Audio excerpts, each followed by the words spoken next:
আসসালামু আলাইকুম। নতুন একটা রেসিপিতে সবাইকে স্বাগতম। আশা করি সবাই ভালো আছেন, আমিও ভালো আছি আলহামদুলিল্লাহ। দেশ ও দেশের বাইরে যে যেখান থেকে আমার ভিডিওটা দেখতে শুরু করেছেন, একটা লাইক দিয়ে পুরো ভিডিওটার সাথে থাকবেন এই প্রত্যাশা করছে। আজকে খুব দারুণ একটা রেসিপি তৈরি করে দেখাবো, ইলিশ মাছের চাটনি। এখানে আমি 8-10 পিস পাকা তেঁতুল 3-4 বার ভালো মতো ধুয়ে পরিমাণ মতো পানি দিয়ে আমি 5 থেকে 6 মিনিট ভিজিয়ে রেখেছি। ভিজানো হয়ে গেলে 5-6 মিনিট পরে আমি হাত দিয়ে এটা কষতে কষতে তেঁতুলের কাঠটা বের করে নিয়েছি, দেখতেই পেলেন আপনারা। এরপরে বিচিগুলো আমি সব তুলে ফেলে দিয়েছি। এটা আমার রান্নাতে পরবর্তীতে লাগবে। আর এখানে আমি প্রায় 9 পিসের মতো ইলিশ মাছ এরকম করে কেটে নিয়েছি।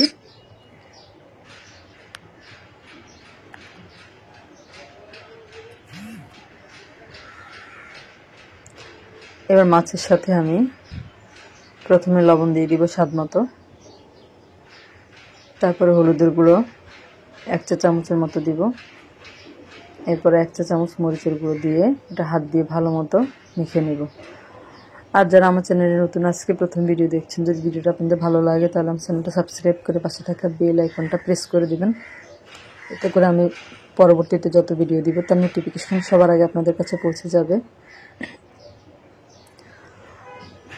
আর লাইক, কমেন্ট, শেয়ার, সাবস্ক্রাইব করে আমার পাশে থাকবেন। আর যারা ফেসবুক থেকে দেখছেন আমার পেজে ফলো দিয়ে রাখবেন। আর যারা অলরেডি আমার চ্যানেলটা সাবস্ক্রাইব করেছেন তাদেরকে অসংখ্য অসংখ্য ধন্যবাদ। মাছগুলো আমার মাখানো হয়ে গিয়েছে ভালো মতো। তারপর চুলায় একটা প্যান বসিয়ে দিয়েছি, দিয়ে এখানে আমি 3 টেবিল চামচের মতো সয়াবিন তেল দিয়ে দিলাম। তেলটা একটু গরম হলে আমি মেখে রাখা মাছগুলো দিয়ে দিব।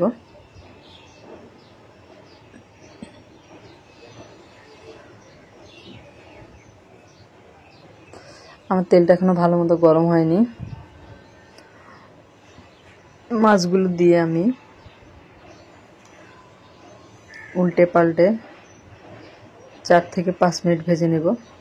একেবারে একটু কড়া করে ভেজে নিতে হবে, মাছগুলোকে লাল লাল করে ভেজে নিতে হবে।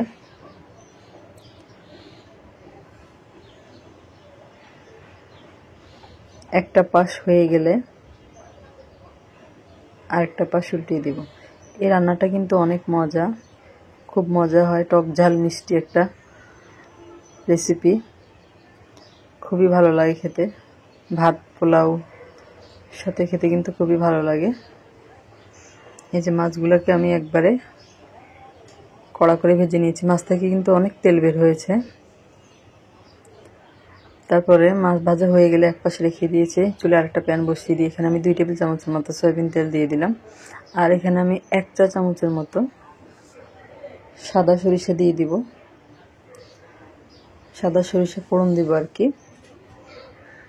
আর এখানেও আপনারা সরিষার তেলটা ব্যবহার করলে ভালো হয়। মাছ ভাজার সময় যদি সরিষার তেল ব্যবহার করেন তাহলে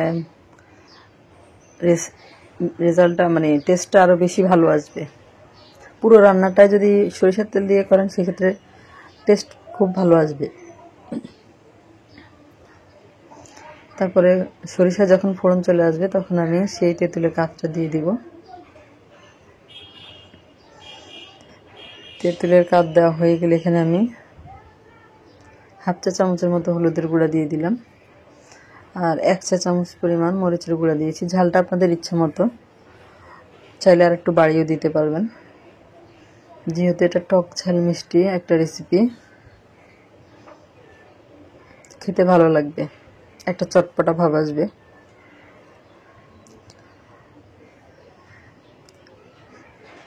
এরপর আমি এখানে দিয়ে দিব চিনি। আমি এখানে 2 চা চামচ পরিমাণ চিনি দিয়েছি। চিনি দিয়ে মিশিয়ে নিলাম। আর বলক আসা পর্যন্ত অপেক্ষা করব।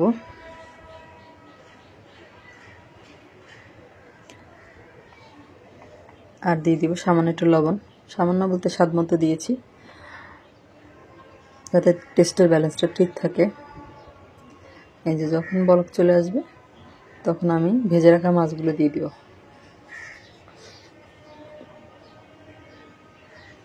মাছের সাথে যে তেল আছে তেলটা আমি দিয়ে দিব, এতে করে খেতে কিন্তু খুবই ভালো লাগবে। এখানে ইলিশ মাছের থেকে অনেক তেল বের হয়েছে।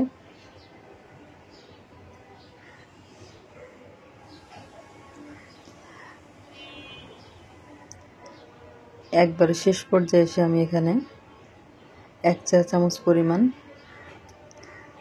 পাঁচফোড়নের গুঁড়া দিয়ে দিলাম, দিয়ে একটু ভালো করে মিশিয়ে নিচ্ছি। এই যে একটা মাখা মাখা ভাব চলে আসছে। আমার রান্নাটা কিন্তু হয়ে গিয়েছে। খুব কম সময়ে রান্নাটা তৈরি করে নেওয়া যায়। সার্ভ করে আপনাদেরকে দেখালাম। খেতেও কিন্তু অসম্ভব মজা হয়েছে।